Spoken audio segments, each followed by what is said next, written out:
Salut, tu vas bien? Une nouvelle vidéo, et cette vidéo est particulière parce que c'est la toute première vidéo sur cette chaîne où il y a un partenariat. Pour ceux qui ne voient pas du tout de quoi je parle, j'ai fait une vidéo il y a quelques semaines où je disais que j'allais faire des partenariats justement sur cette chaîne pour justement avoir un peu plus de matériel pédagogique à donner aux enfants. J'avais pas juste envie de faire une vidéo, tenez, regardez, commercial, hop, puis on explique les règles et puis voilà, c'est tout. Moi, voilà, vous me connaissez pour certains, je veux vraiment tirer, vraiment tendre les cheveux, ce qui veut rien dire du tout. Voilà, j'ai envie de mettre ma petite touche personnelle quoi. Et justement, cette première vidéo est en partenariat avec l'édition de jeux de société Le Droit de Perdre. Merci à eux, ils m'ont envoyé des jeux de société que j'ai pu envoyer aux enfants, que j'ai pu les faire tester, leur faire un retour également. Merci à eux, merci à Le Droit de Perdre. Le jeu du droit de perdre que je vais parler dans cette vidéo justement est leur dernière création qui s'appelle I Am Banana.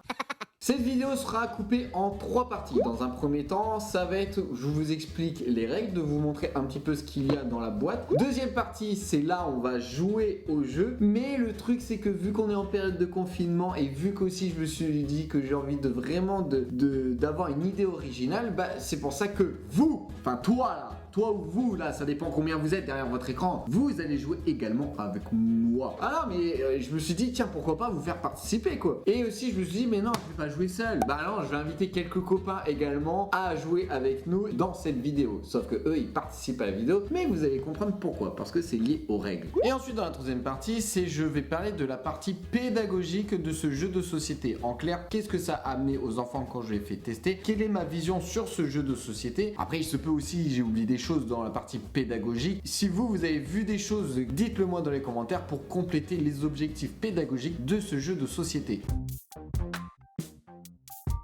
Bon, est-ce que ce cadrage est dégueulasse? J'ai envie de dire, oui, je fais avec les moyens du bord, avec le matériel que j'ai. Donc là, je suis sur mon téléphone. Et là, je suis sur mon appareil photo. C'est la première partie, c'est les explications de règles pour vous montrer également le matériel qu'il y a dedans. Donc, I Am a Banana, c'est un jeu qui se joue minimum à 4, grand maximum à 8. Et ensuite, ils disent que c'est un jeu où ça peut être minimum à 8 ans. Mais selon les adaptations, vous pouvez le faire avec des enfants de 6 ans.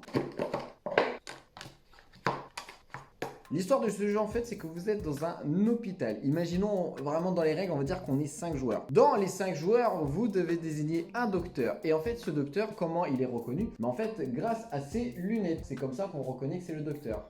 Oui, alors je ne pensais pas que être docteur, tout simplement, c'était de porter des lunettes. Là, je suis un docteur. Là, je ne suis pas docteur. Mais là, je suis docteur. Là, je suis pas docteur. Là, j'ai un bac plus 12. Et là, j'ai un... j'ai quand même un bac plus 2. Faut pas déconner quand même. Je suis en train de péter un câble. Ensuite, les cartes que vous avez ici, donc en fait, vous allez les distribuer aux joueurs. Ici, on les reconnaît. Les cartes avec des lunettes, vous le donnez donc au docteur. Et ensuite, les cartes de banane en couleur, vous le donnez au reste des joueurs.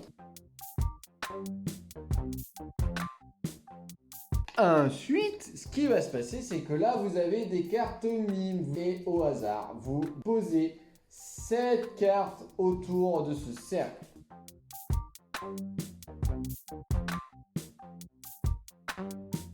Donc voilà comment se dispatche le début de la partie. Ensuite, vous avez ici donc des cartes canapé. Vous en avez 7. Vous les mélangez, vous distribuez justement une carte canapé à un fou. Et en fait, derrière ce numéro, il y a donc un objet par rapport à ces numéros qui est là. Et donc en fait, le fou se prend pour l'objet où il y a le numéro. Alors normalement, les cartes canapé sont discrets, ils sont cachés. Seul le fou qui détient ce canapé, c'est le numéro. Mais là, pour la vidéo, je vais le montrer à tout le monde. Donc là, par exemple, le joueur vert qui est le numéro 6, il va se prendre, pour un caca. Bon, c'est pas le meilleur des objets, mais bon. Ensuite, le joueur marron numéro 3, il se prend donc pour un accordéon. Le joueur violet numéro 7, il se prend pour un cow-boy. Et ensuite, le joueur orange, numéro 2, il se prend pour un démon. Dès que tous les fous ont assimilé leur objet, savoir qu'est-ce qu'ils sont durant la partie, et ben là, avec justement le petit sablier, le professeur peut justement faire le compte à rebours. Il aura donc 90 secondes où le professeur peut faire ce qu'il souhaite, se lever, se déplacer autour de la table. Et justement, lui, il doit essayer de deviner quel fou et quel objet sont assimilés. Sauf que les fous, eux, devront essayer de te faire deviner aux autres fous quel objet eux ils sont, en faisant des micro-mimes. Si je prends l'exemple du fou violet qui a le chiffre 7, donc lui il doit mimer un cow-boy. C'est-à-dire que lui il a 90 secondes pour être discret quand le professeur ne regarde pas ou quand il peut en feintant, enfin voilà, il fait ce qu'il veut pendant 90 secondes pour faire des micro-mimes et que justement il ne se fasse pas voir. Dès que les 90 secondes sont passées, chaque fou, mais aussi également le professeur, a donc des cartes bananes de couleur avec des numéros. Le professeur, lui, il a ses cartes à lui. C'est là que le professeur qui devra donc placer ses cartes pour lui en clair quel numéro est attribué à quel fou. Et les autres aussi devront faire la même.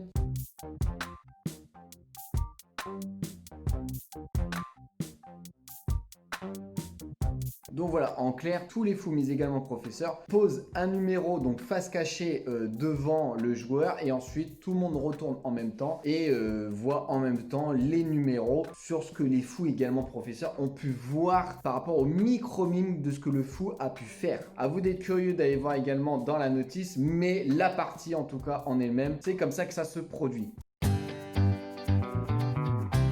Bien, maintenant c'est terminé pour la partie règles du jeu. Nous allons passer à la deuxième partie qui est, on va jouer tous ensemble. Et je rappelle que toi qui regardes, ou vous, si vous êtes plusieurs bien sûr, on va jouer tous ensemble. Comment ça va se passer? Comme dans le jeu, il y aura donc un docteur. Ce docteur, c'est toi. Ce qui va se passer, c'est que je vais te montrer donc 7 cartes totalement différentes. Par la suite, je vais mettre donc plusieurs vidéos mises en même temps, comme le timer 90 secondes. Ces vidéos vont être mises en même temps sur l'écran et vous dans ces 90 secondes vous devez nous analyser. Et en fait ce qui va se passer, c'est que nous sommes tous en pleine activité de la vie quotidienne, on bouquine, on se brosse les dents, enfin voilà, on fait de tout et n'importe quoi. Et dans ces vidéos en fait on va faire donc les micro-mimes des cartes qui nous ont été attribuées. Et donc à vous de jouer dans les commentaires. Il y aura plusieurs manches. Dans telle manche je pense que lui il est attribué à telle carte. Jouez dans les commentaires. Donc c'est parti, à vous de jouer, essayez de bien analyser nos mouvements. Bonne chance à vous.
Donc dernier point sur l'aspect pédagogique de ce jeu, on peut voir c'est un moyen de communiquer sans déjà se parler, donc déjà le mime. Ensuite ça peut permettre aussi à développer son expression, son imagination en termes de mime, parce que lui par exemple il va mimer un cow-boy, l'enfant A va mimer d'une façon, l'enfant B peut le voir d'une autre façon. C'est voir la vision des enfants qui est totalement différente. Ensuite aussi ce qui est super bien, c'est que ça permet aussi de connaître les personnes, parce que justement l'enfant va se concentrer sur une personne et elle va vraiment le regarder de haut en bas justement et de la connaître déjà physiquement et elle va vraiment le regarder. Et je trouve d'ailleurs ça amène un genre de mime totalement différent. Donc c'est vraiment développer également sa créativité, je trouve, pour savoir et imaginer quel type de mime simple et efficace pour me faire comprendre mais sans me faire choper par le docteur. Donc voilà ce que j'ai pu voir en termes de pédagogie sur ce jeu de société. Vous dites-moi dans les commentaires également quel genre de pédagogie vous avez pu voir sur ce jeu, même vous, parce que vous avez participé. Dites-moi ce que vous avez pu voir. Ensuite,